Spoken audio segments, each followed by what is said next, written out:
Hello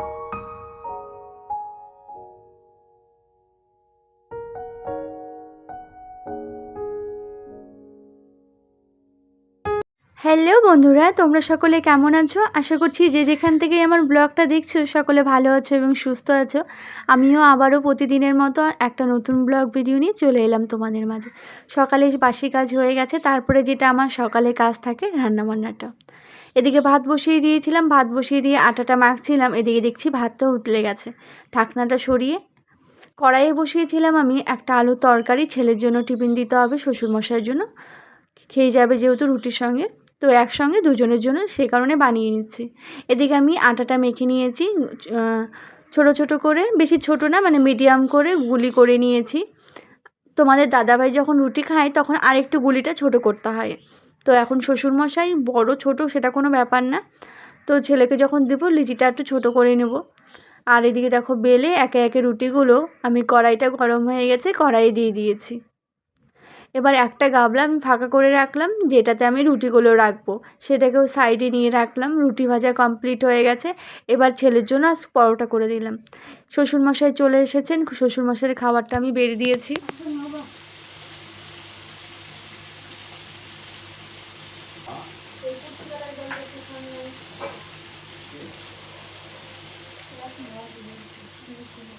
প্রতিদিন সকালে শ্বশুরমশাই কুর্তিকালের জলটা খায়,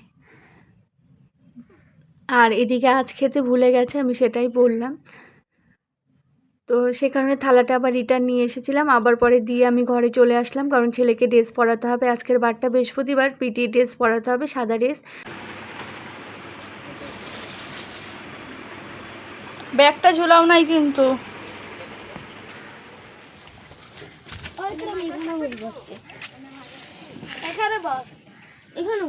আচ্ছা বসতে দাও, আজকে তুমি আবার কালকে এখানে বসবা। হ্যাঁ, সবাই মিলেমিশে বসবা। যাও, পিছনে গরম লাগবে না। মা তো এখানে দাঁড়াও একটু। হে, আমার মামু স্কুলে যাবে। টিফিন ঢুকাইছো?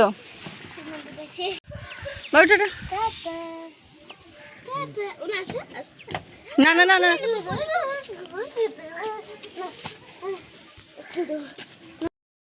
তোমার দাদা কোথায় গেল? কোথায়? ঘুম? তুমি এখন ঘুম থেকে উঠলে? বাবাও চলে গেছে আজকে। তো হ্যালো বন্ধুরা, তোমরা সকলে কেমন আছো? আশা করছি ভালো আছো। আর দেখো আমি আজকে কত কিছু কাজ বের করেছি আজকেও আমি। এদিকে তোষকটা বের করেছি, তোমরা আশা করি বুঝতেই পেরেছো যে তোষক কেন বের করেছি। তোষকটার থেকে আমি কি করেছিলাম বলো তো, প্লাস্টিক যে ছিল, আর প্লাস্টিক কদিন থেকে তো গরমটা অতিরিক্ত দিচ্ছিলো, সে কারণে কম্বল আর প্লাস্টিক দুটোই উঠিয়ে ফেলেছিলাম। এবার দুটোই উঠিয়ে ফেলেছিলাম, তারপরে তো তোমার হচ্ছে প্লাস্টিক পাতা ছিল না, শুধু তোষক আর চাদর কভার। তো ব্যাস আজকে এই যে একদিকে গরম লাগছিলো আর একদিকে কাজ বেড়ে গেছে আমার। যদি প্লাস্টিক থাকতো তাহলে শুধু কম্বলটা রোদ্রে দিলে বা ধুয়ে দিলেই কিন্তু হয়ে যেত, কিন্তু এখন তো আর সেটা করলে চলবে না, দুধে চনমনে একদম শুকাতে হবে। তো সকালেই রোদ্রে দিয়ে দিয়েছি তোমাদের দাদাভাই বেরোনোর পর। আর সকালে আমরা সকলে রুটি আর চা খেলাম। আর মামা সোনাকে নিয়ে ওই কাকিদের বাড়িতে শাশুড়ি মাকে আমি পাঠালাম, কারণ আমার ভয়েসটা দেওয়ার বাকি ছিল। সে কারণে ভাবলাম মামা সোনা থাকলে না হয় না, তো যেহেতু এখন শাশুড়ি মা আছে, থাকলে না থাকলে ওটা সেটা ব্যাপার আছে, তো বললাম একটু নিয়ে একটু ঘোরাতে। আর আমি এই ফাঁকে ভয়েসটা কমপ্লিট করলাম। ভয়েসটা কমপ্লিট করে ভিডিওটা আমি এখন আপলোডে বসিয়েছি, তো বসিয়ে তারপরে আবার ভিডিওটা শ্যুট করছি। তো চলো ভিডিওটা তোমরা ফুল ভিডিও দেখতে থাকো। আর ওখানে ওই দেখো, দেখতে পাচ্ছ, ওই দেখো এখানে কত কিছু আজকে গোছানোর আছে। আজকের বারটাও হলো বৃহস্পতিবার, আজকের বারটাও বৃহস্পতিবার। তো যে এক বালতি কাছাকাছি কমপ্লিট হয়ে গেছে। এখানে পাপোশ আসন বের করেছি, দুটো পাপোশ একটা আসন। তো এবার হচ্ছে এখানে মেলে দেবো পালা। জামা কাপড়গুলো কাচা হয়ে গেছে, এবার একে একে সমস্ত জামা কাপড় মেলে দেব। তার আগে যেগুলো শুকিয়ে গেছে সেগুলো জামা কাপড় আমি উঠিয়ে ঘরে রাখবো। সকালে সবাই চা রুটি খেলাম, চা রুটি খাওয়া হয়ে গেছে, চা রুটি খেয়েই তারপরে এই কাজগুলো শুরু করেছি। তো ভাবলাম এখন আর অন্য কিছু খাবো না, অন্য কিছু খেলে এতগুলো কাজ আর আমি আর করতে পারবো না এখন। এতগুলো কেন বললাম বলো তো, ওই তোষকগুলো রোদ্রে দেওয়া ছিল তো সে কারণে। আমি অনেক স্ট্রাগল করে এই পর্যায়ে এসেছি। শুরুতে অনেকটা করতে হয়েছে। তো মানে সবটা মিলিয়ে বুঝতে, সবটা বুঝে উঠতে মানে অনেকটা সময় লেগেছে, অনেকটা সময় কেটে গেছে এই বাস্তবতার সঙ্গে নিজেকে মানিয়ে নিতে, নিজেকে গুছিয়ে নিতে। সবটাই মিলেমিশে একভাবে হচ্ছিল। তারপরে যখন আমি বেবি হলো আমার, তো প্রথম বেবি, তারপরে স্ট্রাগলটা ছিল অন্যরকম। মানে তখনকার স্ট্রাগল তোমরা এই যে এখন যেমন দেখতে পাচ্ছ আমি একা একা থাকি বা একা একা আমাকে সবটা ম্যানেজ করতে হয়, তখনও সেই আমাকে সবটাই ম্যানেজ করতে হতো। মানে A to Z। হ্যাঁ, শ্বশুর শাশুড়ি আমার ছিল, তো ওনারাও আসতো, তবে ওনারাও না ওদিকে মিলিয়ে এদিকে খুব একটা সময় দিতে পারতো না। খুব জোর 15 দিন, খুব জোর 10 দিন এরকমটা সময় দিত। তারপরে কিন্তু মাসের পর মাস কেটে যেত। আমাকে নিজেরটা, তোমাদের দাদাভাই একটা কথা বলে, সত্যি ওকে দেখে আমি অনেকটা অ্যাক্টিভ হই সবসময়। ও আমাকে সবসময় বলে, হাজার মানুষ থাকবে নিজের, কিন্তু কি বলো তো, তোমাকে নিজের কাজ নিজেকেই করতে হবে। কেউ তোমাকে সাহায্য করবে না, কেউ তোমার তখন পাশে এসে দাঁড়াবে না। খুব জোর সবাই 10 দিন, 10 থেকে 15 দিন, বাস, এর থেকে কিন্তু বেশি না। তোমাকে সবটাই করতে হবে। তাই তুমি এমনভাবে কাজগুলো গুছিয়ে করবে যাতে তোমারই কোনো না সমস্যা হয়। আমাদের আমরা যেহেতু এখানে 3জন থাকতাম, তো বেবি হওয়ার পরের কথা বলছি, তো সেই কারণে ও আমাকে না এইসব বলতো। আমি মানে ওর থেকে না অনেক মানে অ্যাক্টিভ হতাম, মানে অনেক কিছু শিখতাম। মানে পুরোটাই বিয়ের পর আমাকে পুরোটাই গাইড করেছে ও।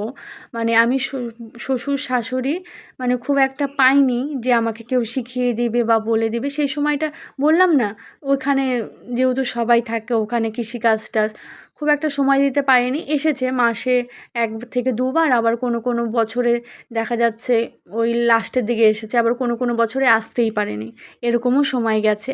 তো আমাকে নিজে হাতেই সমস্ত কিছু, আমি নিজে হাতেই আমার এই যে সাজানো গোছানো যা দেখছো টুকিটাকি, আমি সবটা আমার নিজে হাতে গুছিয়ে করেছি একা। বেবি হওয়ার পরে আমার একটু সমস্যা হয়েছিল, কারণ প্রত্যেকেরই সেটা হয়। তো চলো সেই সমস্যাটাকেও আমি একদম সুন্দরভাবে গুছিয়ে নিয়েছিলাম। আর সেকেন্ড বেবিটা যখন আমার হয়েছিল তখন মানে একটা অন্যরকম সমস্যা ছিল। যেমন আমার প্রথম বেবি যেটা হয়েছিল সেটা হচ্ছে নর্মাল ডেলিভারি ছিল, আর তারপরেরটা ছিল সিজার। এবার সিজারের পরে আমার আরেকটা অপারেশন হয়েছিল, লাইকেশন হয়েছিল। তো তারপর যে স্ট্রাগলটা সেটা আরও মানে কষ্টকর ছিল, যেহেতু একেই তো সিজার হয়েছিল। তারপরে আমার শাশুড়ি মা আমার 15 দিন আগে এসেছিলো, তারপরে 15 দিন, এদিকে 1 মাস পর শাশুড়ি মা চলে গেছিলো, কারণ ওখানে তো যেতেই হবে। 1 মাস পর যখন শাশুড়ি মা চলে গেল, তখন আমার মা এবং বৌদিও আমাকে অনেক সাহায্য করেছিল। কিন্তু সকালে উঠে যা যাবতীয় কাজ থাকে আমাদের, উঠোন বাড়িঘর তোমরা তো দেখতেই পাও, সবটা একটু বড়সড় খোলামেলা, বেশ ভালোও লাগে। সেসব সবটা নিজেকেই সামলাতে হয়েছে। আর এবং আমি এগুলো কাজ সমস্ত কিছু একদম পরিপাটি করে গুছিয়ে করেছি। এবং তোমরা যারা আমার প্রথম থেকে ভিউয়ার্সরা আছো, তারা দেখবে আমি কিন্তু মাম্মাম সোনা যখন অন্নপ্রাশনের থেকেই আমি আমার ভিডিও স্টার্ট করেছিলাম, অন্নপ্রাশনের পরের থেকে। তো আমি আমার নতুন একটা চ্যানেল খুলেছিলাম, তখন আমার মনে হয়েছিল আমি একটা ভাইয়ের থেকে, তো এই ইউটিউব সম্বন্ধে না আমি অনেক দিন আগে থেকে ভিডিও দেখতাম, অনেকের দেখতাম। তো তারপরে না কোথাও গিয়ে আমার নিজেরও ইচ্ছে হলো, না আমিও একটা খুলবো চ্যানেল। তো যাই হোক, যেমনই হোক, আমি যেমনই পারি একটা করব। বলে না, খোলা তো চ্যানেলটা হুট করে খুলে নিয়েছি। এবার খোলার পর তারপরে না বুঝতে পারলাম যে না, যতটাও আমরা সহজ মনে করি না এই ভিডিওটা, ততটাও কিন্তু সহজ নয়, অনেকটাই কঠিন। সে একটা ভিডিও সকাল থেকে বিকেল বা সন্ধ্যা বা রাত্রি যেই পর্যন্তই করি না কেন, সেই ভিডিওটাকে সাজানো গোছানো, তারপরে একটা জায়গায় নিয়ে গিয়ে সেটাকে সেভ করে, মানে অনেকটা ঝামেলার ব্যাপার। তারপরে তো ভয়েসটা রয়েইছে, ভয়েসে আবার ওই 1 থেকে আধা ঘন্টা এতটা সময় বাচ্চা। তো তাও মনে হলো না, ঠিক আছে, আমি যদি এই প্ল্যাটফর্মে আসি, আমি নিজে কিছু করতে পারবো, নিজের কিছু একটা রোজগার তো হবেই। দেখো প্রত্যেকটা মানে আমরা যারা ইউটিউবে আসি এই আশাটা নিয়েই কিন্তু আসি। তো আমারও সেই আশাটা হয়েছিল, তো সেই কারণেই ইউটিউব জার্নিটা শুরু হয়। তারপরে মাঝপথে আমি কি করেছিলাম, হাল ছেড়ে দিয়েছিলাম। আমি ভেবেছিলাম না আমার দ্বারায় হবে না, হবে মানে আমার দ্বারায় কোনোভাবেই সম্ভব না, হবে না, হাল ছেড়ে দিয়েছিলাম। তারপর আবার কি মনে হয় না পড়বো, মানে এই করে করে না আমি অনেক গ্যাপ দিয়েছি। আমার ভুলটা সেখানেই হয়েছে। আমি 2000 কত 23-এ খুলেছিলাম, তারপরে সে বছরে আমি ওই লাস্টের দিকেই খুলেছিলাম, একটা ভিডিও দিয়েছিলাম, তারপরে পুরো বছর চলে গেছে আমি দিইনি। তার পরের বছরও ওই 1-2টো ভিডিও দিয়ে বন্ধ করেছিলাম। তার পরের থেকে আমি স্টার্ট করি না, আমি নিজেকে আমি স্থির করি না, ঠিক আছে আমি যেহেতু এটা খুলেছি দেখা যাক কত পর্যন্ত কী হয়। তো সেই থেকে যে শুরু করেছি, তো এই যে আজও করে যাচ্ছি।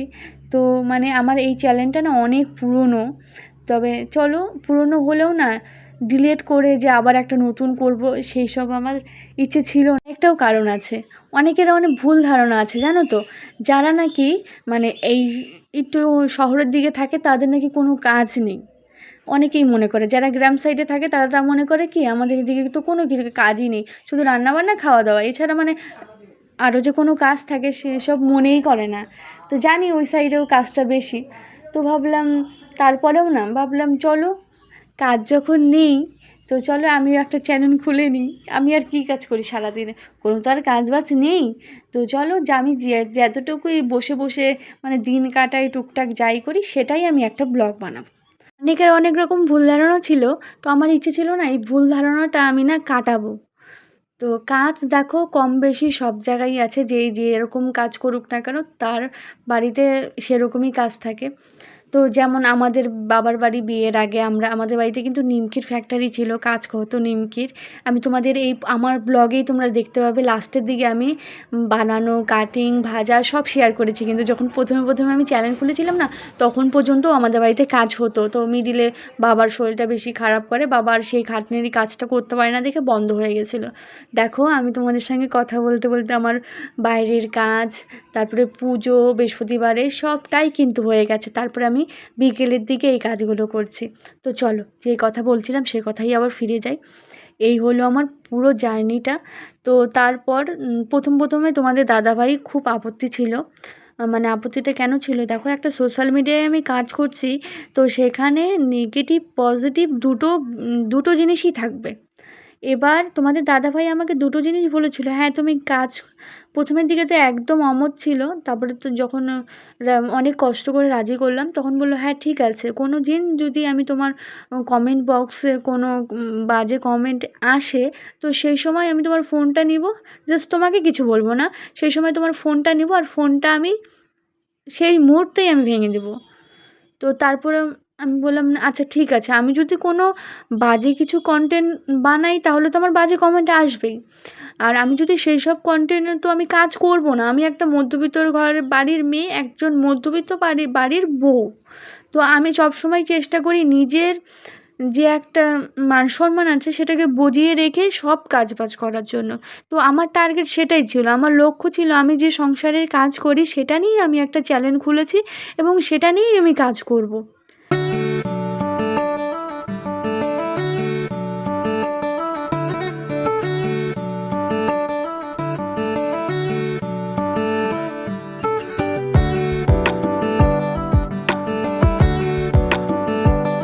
তারপরে আস্তে আস্তে আমি কাজ করছিলাম, তো আমার অনেক ভুল হচ্ছিল। তো তোমাদের দাদাভাইকে আমি একটা ভিডিও করে দেখাই যে দেখো আমি এই ভিডিওটা বানিয়েছি, ও ভিডিওর প্রতি কোনো আকর্ষণ মানে নেই, কোনো কিছুই নেই। তো তারপর যখন আমি করছিলাম তো ও ঠিকঠাকই ছিল। তারপরে একটা আমোদ ছিল যে আমাকে ভিডিওতে আনবে না বা কি, এটা হয়ে থাকে। তো আমি এখন পর্যন্ত ওকে সরাসরি আনি না, তবে যেহেতু বাড়িতে থাকি আমরা 3জন মানুষ, মাম্মাম সোনা দিয়ে এখন 4জন। তো 4জন মানুষ আমি বলছি না ঠিক আছে দেখাবো না কেন, একটু না দেখালেও তো যারা আছে তোমরা আছো যারা, তারা তোমরাই বলবে দাদাভাইকে দেখাচ্ছ না কেন। তো সে কারণে আমি তোমাকে দেখাবো, একটু তোমাকে দেখাবোই আমি। তো এটা তুমি অমত করতে পারবে না। তারপরে একটা জায়গায় গিয়ে বললো না, মানে বলেনিও, আমিই বলেছিলাম আচ্ছা ঠিক আছে চলো তোমাকে একটু আমি দেখাবোই, তুমি যাই বলো না কেন।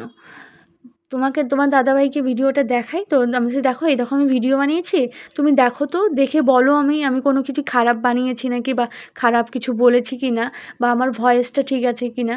তো ও তখন আমাকে একটা জিনিস বললো, একটা জিনিস আমার আমার অনেকগুলো জিনিস ভুল হতো, তো আমাকে সেই ভুলগুলো ধরিয়ে দিল। যেমন সব ভিডিওতে তো আর আর মানে এই জিনিসগুলো হতো। তো তুমি তোমাদের দাদাভাই আমাকে বলল এই জিনিসগুলো তুমি ঠিক করো, কারণ এই জিনিসগুলোর জন্য ভালো লাগছে না তোমার ভিডিওটা। ও দেখে প্রথমবারই দেখে বলল না ঠিক আছে। তো আমার তো ফোন অন্য ছিল, দেখো ফোনের কোয়ালিটি যেরকম ভিডিওর কোয়ালিটি তো সেরকমই হবে।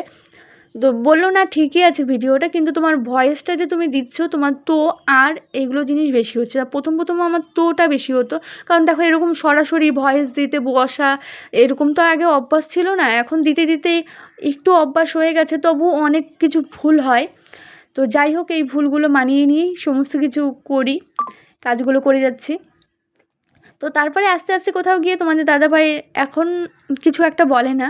তো জানে তো সারাদিনই কাজবাজ নিয়ে, তোমরা তো প্রথম থেকে যারা ভিডিও দেখছো তারা জানো আমার খুব একটা এখন মামামসোনা হওয়ার পর না খুব একটা বাড়ি থেকে বেরোনো হয় না। এখন খুব মানে এখন যে সময়ের মধ্যে দিয়ে যাচ্ছি সেই সময়টা খুব মানে ব্যস্ততার সময়, মানে এদিক থেকে যে ওদিক যাবো, আমি যে বাবার বাড়ি যেয়ে এক রাত থাকবো আমি সেটাও পারি না। তোমরা বিশ্বাস করবে কি না জানি না, যারা ভিডিও দেখো তারা আশা করি বুঝতেই পারবে। আমি বাবার বাড়ি গিয়ে বছরের পর বছর চলে যায়, এক রাত্রেও আমি থাকতে পারি না। তো সেই কারণে তোমাদের দাদাভাই প্রথমে বুঝতে পেরেছে, যে এমনিও বুঝতো, তারপরে বুঝতে পারে না ঠিক আছে থাক, একটা জিনিস নিয়ে তো একটা মানুষের থাকা দরকার। যেহেতু আগে যখন ছেলেকে নিয়ে আনা নেওয়া করতাম তখন বাইরে একটু বেরোতে পারতাম, মাঝখানে মিডিলে তো একদম পুরোপুরি ঘরবন্দি হয়ে গেছিলাম। আর ঘরবন্দি যখনই হয়েছিলাম তখনই কিন্তু আমি ইউটিউব চ্যানেলটা খুলেছিলাম। তো যাই হোক ঘরবন্দি হয়েও তোমাদের সঙ্গে যে ভিডিও দেওয়া, কথা বলা, এইসব জিনিস আমার ভীষণ ভালো লাগে জানো তো। আর তোমরা যারা ভিডিওটা দেখছো তারা না, যদি আমার ভিডিওতে কোনো কিছু ভুল হয় সেটাও কমেন্ট করে বলবে, তাহলে আমি একটু ঠিকঠাক করব। আর যদি ভালো লাগে সেটাও একটু প্লিজ জানাবে।